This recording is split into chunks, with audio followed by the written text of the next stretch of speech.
Let me tell you something I still think about even now, years later. On the quiet nights when London is just rain on the window and the hum of a kettle, I think about that little girl's hand. The way it moved.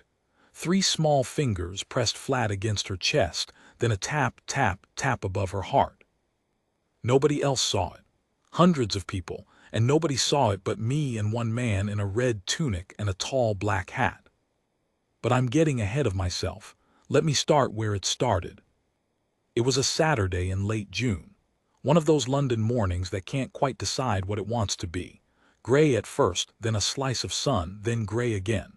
I'd come up to the city for nothing important, really.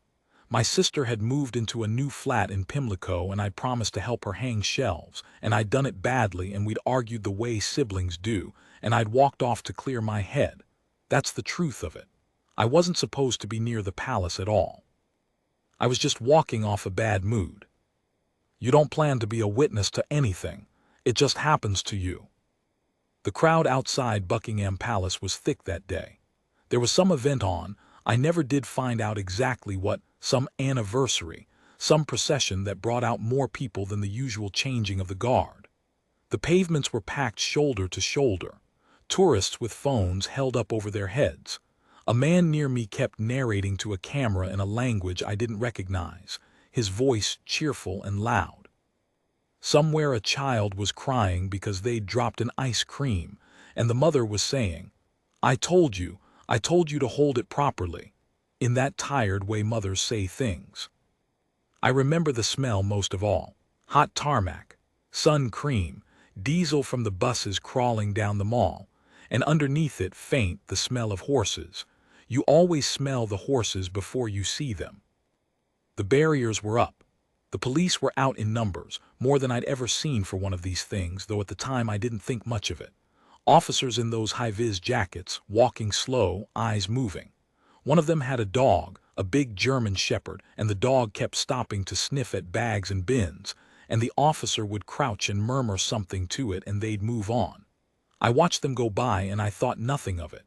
You never think anything of it until afterwards.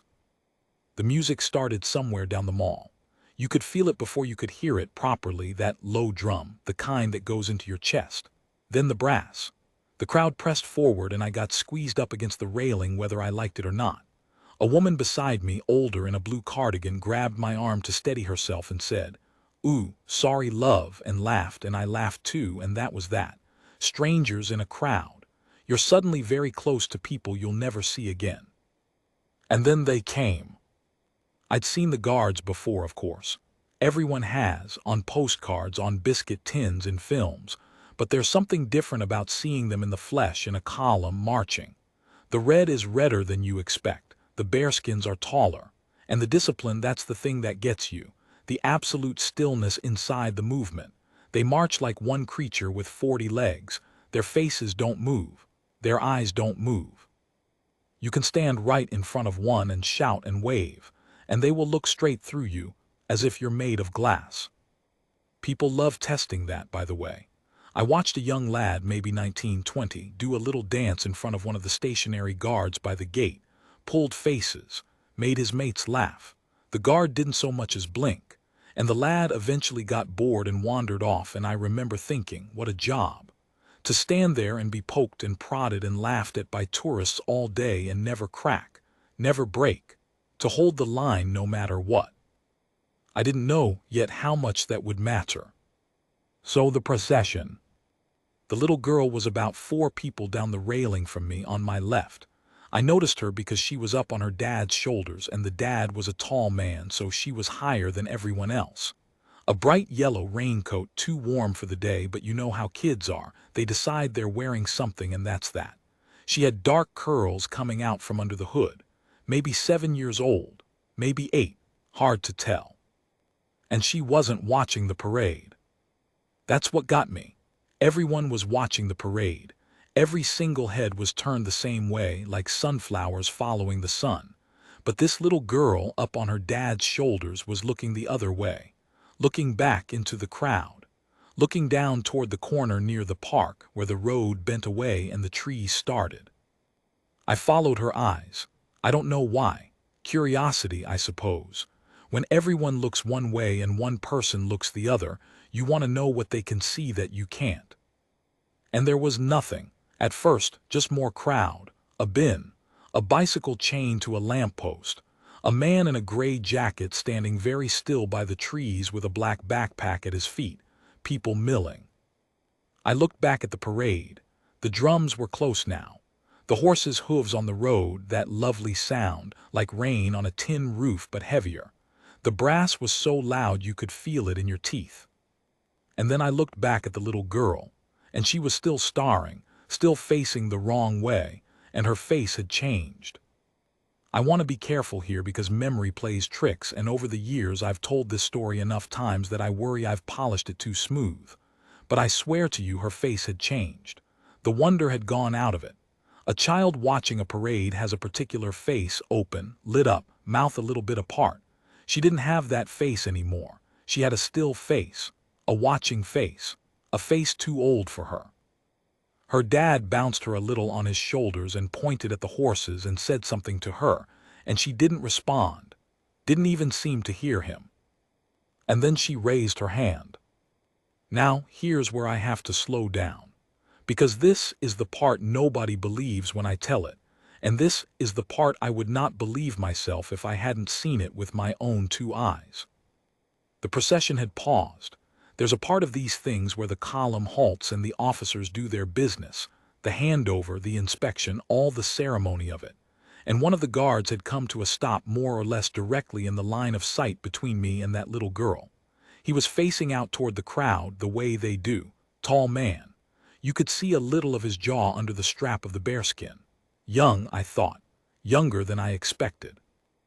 And the little girl up on her dad's shoulders raised her hand to her chest, and she pressed 3 fingers flat just over her heart, and then she tapped, tap, tap, tap, and then she pointed quick, small, low, so nobody around her would notice, back toward the trees, toward the man in the gray jacket and the black backpack. Tap, tap, tap, point. And she did it again, tap, tap, tap, point. I thought it was a game. I genuinely did. I thought, that's a sweet little girl playing some game she's invented, signaling to the soldier, pretending they have a secret. Kids do that. They build whole worlds out of nothing. I half smiled. And then the guard moved. Not a big movement. You'd have missed it if you weren't looking right at him, and almost nobody was. Everyone's eyes were on the officers, on the horses, on the ceremony. But I was looking at him because I'd been following the girl's hand, and so I saw it. His eyes moved, those eyes that are trained to never ever move, that look through you like your glass. They flicked just once down and to the side, to where she was pointing, to the trees. And then they came back, and his jaw under that strap went tight. I saw the muscle jump. I felt the back of my neck go cold. I can't explain it better than that. Some animal part of me, older than thinking, knew before my brain did that something was wrong. Very, very wrong. The woman in the blue cardigan beside me said, "Lovely, isn't it?" And I didn't answer her. The guard's chest rose, a big breath, the kind you take before you do something you can't undo. And the next thing, the procession was moving again and the moment was swallowed up, and I told myself I'd imagined the whole thing. The eyes, the jaw. I told myself the little girl was just playing. People around me were clapping. The brass swelled. A pigeon went up off the roof of the palace in a clatter. But I couldn't stop looking at the man in the gray jacket by the trees. He was wrong. I know that's a strange thing to say, but you know it when you see it. Everyone in that crowd was loose, happy, hot, distracted, holding their phones, holding their children, eating chips out of paper. He was none of those things. He was rigid. His hands were in his jacket pockets even though it was warm. His eyes weren't on the parade either. His eyes were on the gates, on the guards, on the route the procession would take. And the backpack at his feet, he never touched it, never picked it up. People put bags down and they fuss with them, check them, adjust the straps. He just left it there, standing a little apart from it, as if he wanted it near but not on him. I want to tell you I did something brave in that moment. I didn't. I stood there with my heart going like the parade drums, and I thought somebody should say something. I thought, that police officer with the dog, where's he gone? I thought, am I being ridiculous? That's the thing nobody tells you about being a witness. Most of the time you don't act. Most of the time you stand frozen, talking yourself out of what your own eyes are telling you. Because the alternative is too big and too frightening, and surely, it's nothing. And the little girl kept signaling. Tap, tap, tap, point. Her father had no idea. He was filming the horses on his phone, holding it up with one hand, holding her ankle steady with the other. He thought she was having the time of her life up there. He couldn't see her face. He couldn't see her hand. And the guard, that young guard, was marching away now with his column down toward the corner, toward the trees, toward the man. I lost sight of the girl for a second as the crowd shifted. When I found her again, she'd done something new. She'd taken her father's phone out of his hand. He laughed, said something, reached for it, and she held it up not to film. She turned it sideways and she pointed the camera deliberately at the man in the gray jacket, held it there, steady. A 7-year-old or 8 filming a stranger by the trees while everyone else filmed the parade. I think that was the moment I finally understood that I wasn't imagining anything. A child does not do that.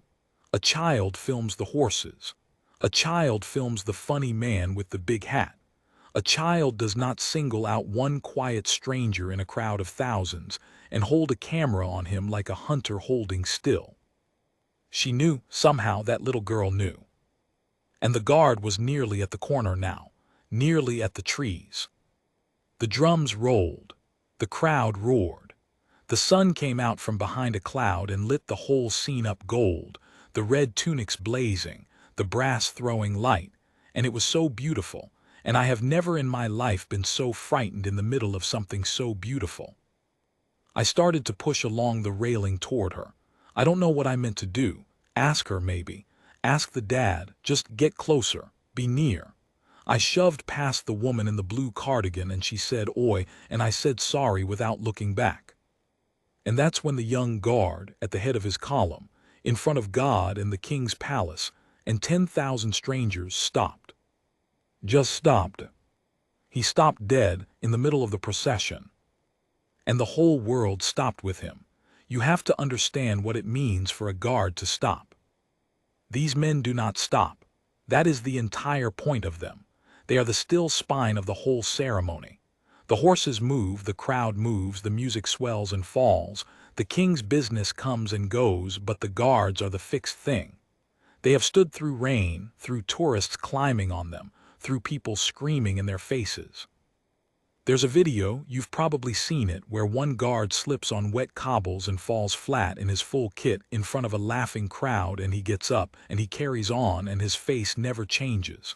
Not once. That's the training. That's the whole of it. You hold the line. Whatever happens, you hold the line. So when this young man stopped, when he broke the column and turned, sharply, out of formation, it was like watching a statue step down off its plinth. For a heartbeat, nothing happened.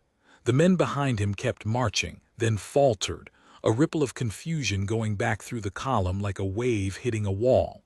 Someone, an officer, I think, on horseback, barked something. The drums stumbled. A trumpet held a note too long and then died. And the young guard was already moving, not toward the man in the gray jacket. That's the thing that I didn't understand at the time and only understood later. He didn't go for the man. He turned the other way, toward the crowd, toward the railing, toward the families pressed up against the barriers right where the procession was about to pass.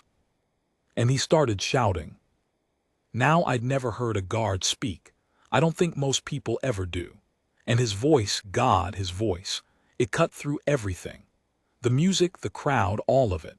A young man's voice, but enormous, the kind of voice they must train into you in the army, the kind that's built to carry across a parade ground and into the bones of 300 soldiers.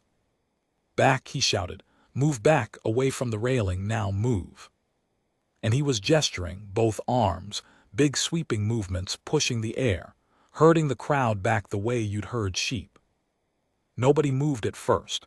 Of course they didn't. You don't expect it. You've spent the whole day watching these men be silent and still, and suddenly one of them is roaring at you and waving his arms and your brain just refuses. It can't catch up.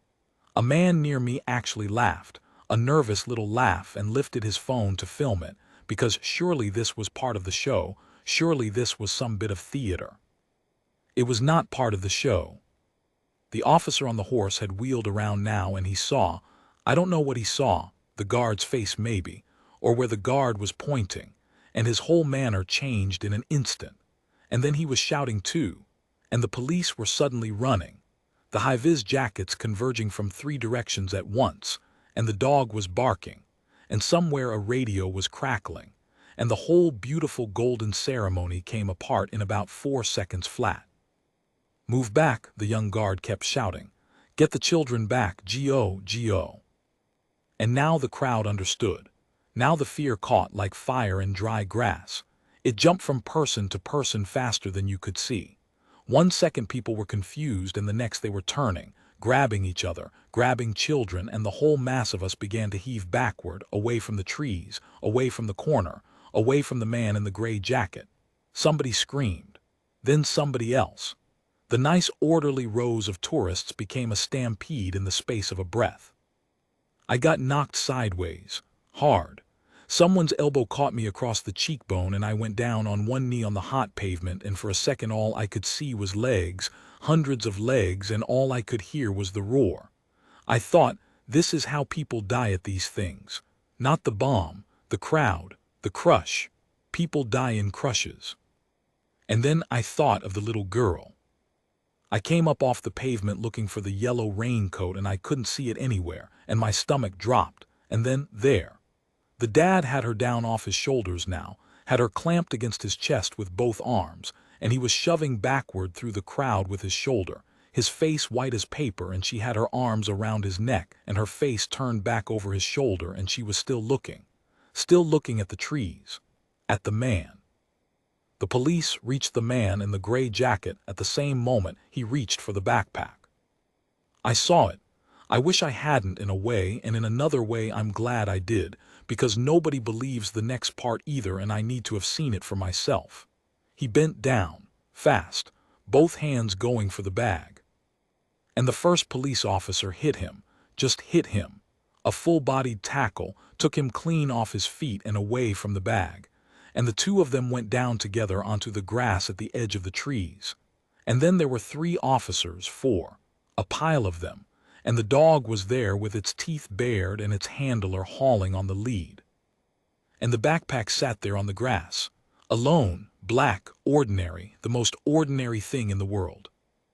A second police officer, older, gray at the temples, I'll never forget his face, did not go for the man. He went for the bag. He crouched over it, very still, very careful, and he put one hand up, palm out, behind him, a signal to everyone. Stop, stay back, don't come near. And he looked at it, and whatever he saw made his shoulders go rigid. And then he turned his head, and he shouted one word. Clear the area. I have never heard 2 words clear a space so fast.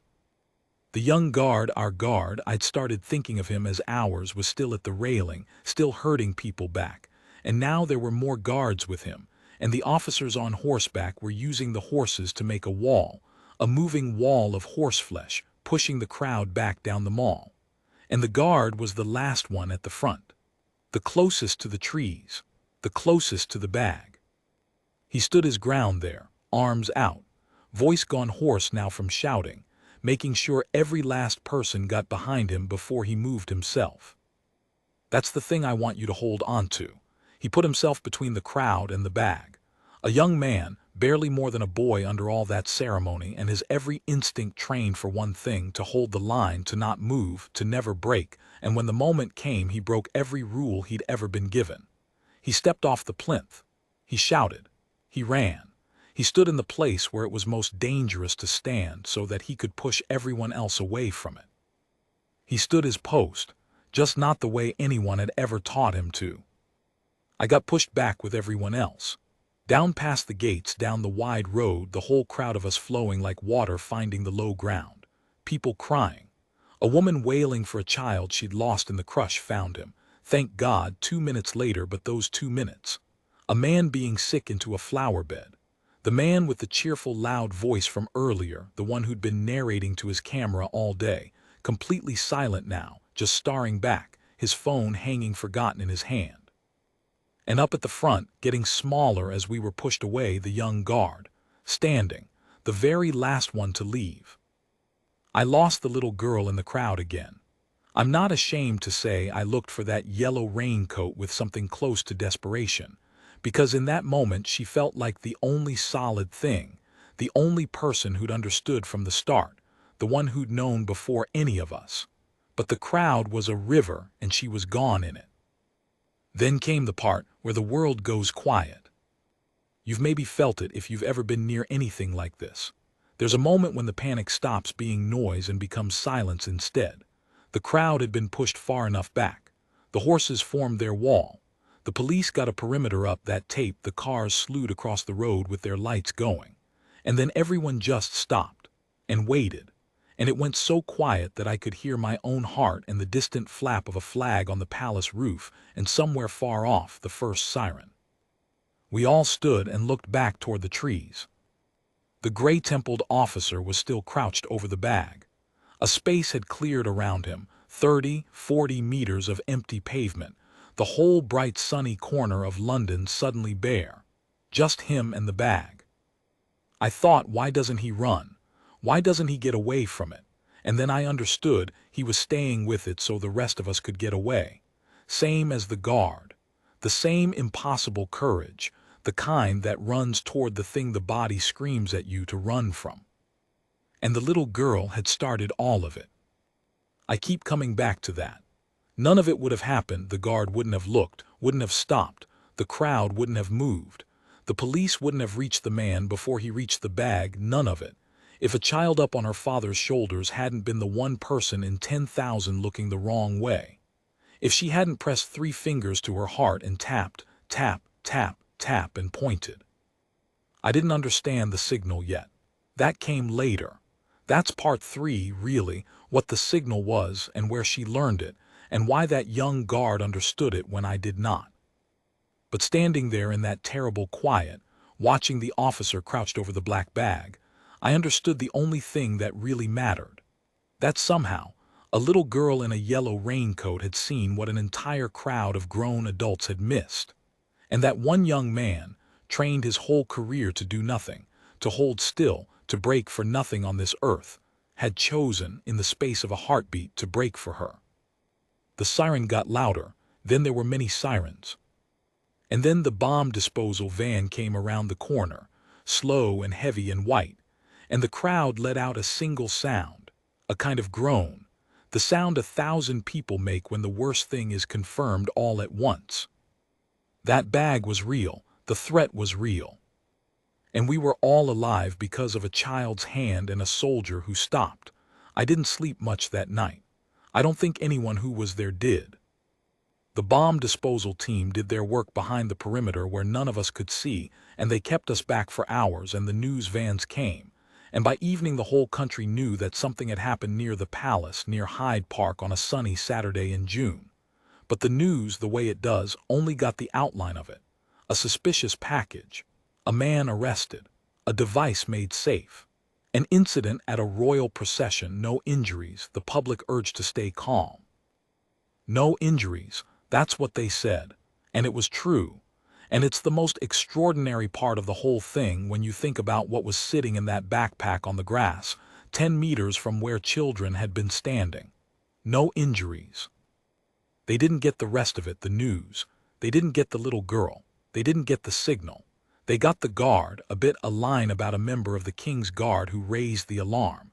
But they made it sound like he'd spotted the bag himself, like it was all his doing, and I remember being almost angry about that, sitting on my sister's sofa with a cup of tea going cold in my hands.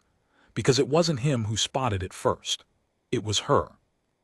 I found out the rest in pieces, over the weeks and months that followed. Some of it from the papers when the trial came. Some of it from a man I got talking to in a pub near Victoria a few weeks later, who turned out to have been a police officer there that day. Not one of the ones at the front, but close enough to know things. And some of it, the best of it, the part I'll tell you last, I found out almost a year on by accident. The way the most important things always seem to find you by accident. Here's what the signal was. The little girl, her name came out at the trial, but I won't use it here. She was a child and she's owed her privacy. Her mother had been in the army, a medic. She'd served in places I won't name and seen things I can't imagine, and she'd come home, and somewhere in there she taught her daughter a game. Except it wasn't really a game. It was the things soldiers teach their children without quite meaning to, the watchfulness, the habit of scanning a room for the exits, of noticing the person who doesn't fit. And the signal, 3 fingers to the heart, tap, tap, tap, and point, that was a thing the mother and daughter had made up between them, a private code. It meant, I see something wrong. Look where I'm pointing, something is wrong. They'd played it in supermarkets and on buses and in parks, a mother and her little girl, a secret signal that meant danger, and it was mostly nothing, of course, mostly a dropped glove or a funny-looking dog, and they'd laugh about it. But the mother had taught her well. She taught her, if you ever see it for real and you can't reach me, find a soldier, find a police officer, find someone in a uniform, and give them the signal. They might not know it, but they'll know something's wrong. Soldiers read hands, they watch hands, give them the signal and point. The mother wasn't there that day. She was working. It was just the girl and her dad was a lovely man by all accounts, but he wasn't a soldier. He was a primary school teacher, and he was filming the horses, and he didn't know the game. But the little girl saw the man in the gray jacket, and something about him was wrong in the particular way her mother had taught her to notice. The stillness, the bag he wouldn't touch, the eyes on the gate, and she couldn't reach her mother, so she found a soldier, the nearest one, a young man in a red tunic and a tall black hat standing in a line. And she gave him the signal. Now here's the thing about the guard, the thing that makes me believe in something, I don't know what, fate or grace or just the strange luck of the world. That young guard, and this came out later in an interview he gave once, just once and never again, that young guard had a little sister. And his little sister, when they were children, used to have a secret signal with him. Not the same one, a different one, but the same idea. A way of saying I'm scared or something's wrong without saying it out loud. A thing brothers and sisters invent. So when a child in a crowd of 10,000 pressed 3 fingers to her heart and tapped and pointed, and looked at him with that still, too old face, he didn't see a tourist playing a game. He recognized it for what it was. A child asking for help in the only language she had. And the soldier part of him and the brother part of him arrived at the same place at the same instant, and he looked where she pointed, and he saw the man and the bag and the eyes on the gate. And he broke every rule he had. The man was caught, tried, convicted. The device was real and it was viable, and the people who know about these things said in court that if it had gone off where it was, with the crowd where it was, the loss of life would have been, well, they used numbers I don't want to repeat. It doesn't bear thinking about. There were a lot of children at that railing. There always are. The young guard was decorated, eventually, quietly. They don't make a circus of these things. He stood very straight to receive it by all accounts and said almost nothing and went back to his unit, and that, as far as the public was concerned, was the end of it. But it wasn't the end. Not for me. Because there was one more thing I needed to know, and I didn't get it until nearly a year later. I was back in London. A different errand, a different season. It was spring, the trees in the park just coming green. And I was walking through St. James's Park near the lake, and I saw a yellow raincoat. I want to tell you my heart stopped, and it more or less did. A little girl, dark curls, a yellow raincoat. Older now, taller, the way children shoot up in a year. And beside her a woman with the same dark curls and a way of standing straight-backed, alert, eyes moving, that told you everything about where she'd learned it. The mother, the army medic. And on the other side a tall man laughing at something, a primary school teacher's easy laugh. And walking toward them, in jeans and a jacket, just a young man on an ordinary day off, was the guard. I knew him at once, though I'd only ever seen his jaw under a strap and his eyes for half a second. You don't forget a face like that, even when you've barely seen it. He came across the grass and the little girl saw him and she ran. She just ran at him, full pelt, the way only children can run, and he went down on one knee and caught her, and she threw her arms around his neck. And I stood at a distance by the water with the ducks and the spring sunshine, and I watched a soldier and a little girl hold onto each other, and I watched her mother put her hand over her mouth, and I watched her father wipe his eyes with the back of his hand, and I didn't go over. Some moments aren't yours to walk into. You just get to witness them. That's the gift, and that's the whole of it. I never spoke to any of them. I never told them I was there that day, that I'd seen her hand from the start, that I'd been the only other person in 10,000 who'd seen the signal. It didn't matter. They knew what they knew, and it was theirs. But before I turned to go, the little girl, still holding the guard's hand, looked up at him and said something, and he laughed, and she pressed 3 fingers to her own chest and tapped, tap, tap, tap, and pointed. Not at danger this time. At the ducks on the lake. A joke between them now. A thing that used to mean run made into a thing that meant look, isn't that lovely? And the guard pressed 3 fingers to his own chest and tapped back.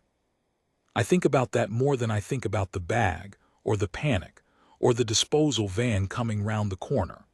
I think about a signal that used to mean fear becoming a signal that means love. About a thing a frightened mother taught a child for the worst day of their lives, and how it turned out to be the thing that gave them all the rest of their lives instead. People ask me when I tell this story what the lesson is, and I never quite know how to answer because I'm not sure stories are supposed to have lessons. They're just supposed to be true. But if you pushed me, I'd say this. Everybody was looking the right way that day. The whole crowd, every grown adult, all of us facing the parade like we were supposed to, doing the correct thing, seeing the beautiful thing we'd come to see. And it took one child looking the wrong way to save us all. It took someone small enough and new enough to the world that she hadn't yet learned to ignore the feeling in her gut that said something here is wrong. And it took one man, trained his entire life to stand still no matter what, to understand that the bravest thing he would ever do was move. So that's my story. That's the day a child gave a secret signal to a royal guard, and he stopped the whole parade, and a bomb didn't go off near Hyde Park, and nobody died. I still go to London sometimes.